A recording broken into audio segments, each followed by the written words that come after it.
Pemirsa, ini ada seorang suami yang tega menganiaya istrinya sendiri yang tengah hamil 4 bulan, pemirsa, di Tangerang Selatan, pemirsa. Dan video penganiayaan yang direkam oleh tetangga ini kemudian viral. Aksi brutal seorang suami tega lakukan penganiayaan terhadap istrinya yang tengah hamil 4 bulan di wilayah Tangerang Selatan, pemirsa. Dan langsung saja saya akan tanyakan peristiwa ini dengan saksi mata, yakni adalah Bapak Imam yang merupakan RW 13 di tempat Pak Sutri tersebut tinggal, yakni di perumahan Serpong Park. Langsung saja saya akan tanya, Pak Imam, selamat malam. Selamat malam, Mbak. Ya, Pak Imam, bisa diceritakan ini peristiwa ini kan viral, masyarakat juga penasaran. Ribut-ribut seperti ini sampai berujung dengan pemukulan pernah terjadi sebelumnya atau bagaimana, Pak? Sebelumnya belum pernah di wilayah kami, Mbak. Ini baru pertama kali sampai dengan penganiayaan seperti ini. Ini baru ini, Mbak. Baru sekali ini. Yang memvideokan itu siapa, Pak, sebenarnya? Warga yang ingin melerai, Mbak. Karena begitu kejadian jam 4 pagi itu ya, sekitar jam 4 lewat 11 sih kalau lihat dari CCTV rumah depannya itu terdengar suara teriakan minta-minta tolong. Kemudian kita keluar beberapa warga, kemudian kita melerai, tapi yang terjadi adalah kita semua ditantangin, Mbak, diajak berantem lah gitu sama si pelaku.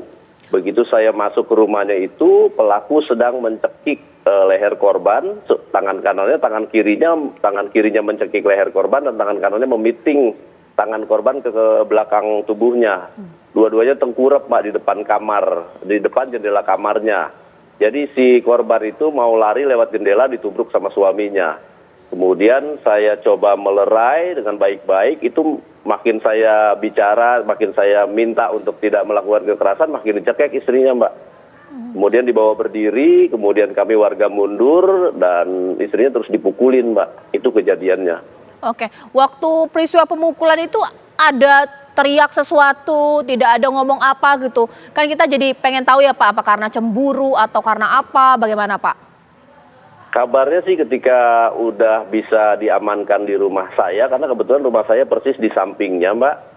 Itu asal muasalnya itu karena ketahuan di chat ya, suaminya itu ada chat dengan wanita lain. Awalnya itu pertengkaran rumah tangga lah. Kalau itunya kan kita tidak ikut mencampuri ya.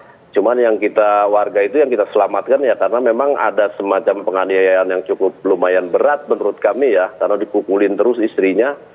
Itu, Mbak. Oke, Pak, saya jadi penasaran sampai warga datang, Pak RW datang ke rumah tersebut, kok dia nggak takut, itu kenapa, Pak? Berapa orang waktu itu datang ke dalam rumah berusaha untuk melerai? Sebenarnya ini tidak ke dalam rumah ya, kita ke dalam pagar. Ini terjadinya di teras rumah, Mbak. Jadi awalnya saya dengan warga yang lain, saya dengan istri saya, kemudian ada Pak Andra dengan istrinya, kemudian ada 2 security, Mbak. Kemudian baru pengurus RT yang lain datang, ada Pak Jaki, koordinator keamanan komplek, kemudian ada Pak Yoyo, ketua RT-nya, ada Pak David juga, koordinator keamanan RT 2. Itu semuanya ditantangin, Mbak, sama pelaku. Oke, Pak. Sampai kita... Ya, malam ini pelaku kembali ke rumah tersebut atau tidak, Pak? Tidak ada, Mbak. Sepi berarti aktivitas di rumah itu? Rumah sepi, kemudian korbannya juga diamankan sama keluarganya, kuncinya dititip di rumah saya. Oke.